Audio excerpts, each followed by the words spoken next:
Biglang pagsampa at pagtalon sa pampasaherong jeep na mga batang nangangaroling. Nagawa na ng video sa Calasiao, Pangasinan. May ulat si Russell Simorio. Sa pagluwag ng COVID-19 restrictions, pinapayagan ang pangangaroling ngayong Kapaskuhan sa mga lugar na nasa Alert Level 1 at 2. Pero ang mga batang nangangaroling na ito sa Calasiao, Pangasinan, tila nakikipagpatintero pa sa kalsada. Sa kuha ng amateur video, makikita ang mga batang ito na sumampa pa sa mga pampasaherong jeep. May bitbit din silang sobre. Hindi nakita sa video pero tumutugtog at kumakanta sila ng awiting pampasko sa mga pasahero.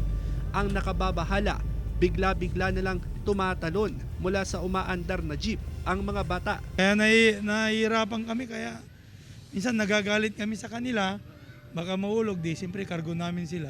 Kawawa naman kami mga driver, kumikita kami na mali, tapos magagastos kami na malaki. Nananawagan ang mga tsuper sa Public Order and Safety Office na ipagbawal ang biglang pagsampa at pagtalon ng mga kabataan sa mga pampasaherong jeep. Okay lang daw mangaroling, pero dapat malayo sa peligro. Merry Christmas, sabi ng ganon sa mga pasahero. Hindi kami masama, hindi kami magnanakaw, ganon. Kasi hindi sila naliligo eh. Yung mga pasahero, nakamas sila lahat. Dapat tanggalin na sila dyan para hindi sila Kasi delikado. Oo, delikado yun. Ayon sa Poso, dati na raw napagsabihan ang mga batang ito na huwag manlimos at mangaroling sa gitna ng kalsada. Makikipag-ugnayan naman ng Poso sa MSWD at PNP para ipagbawal ang peligrosong pangangaroling.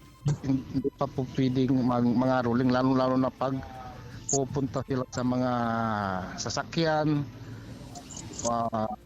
sumasakay sila bigla, baka madisgrasya sila. Pagbabawalan natin yan, sir, pag makita natin na nangangaroling.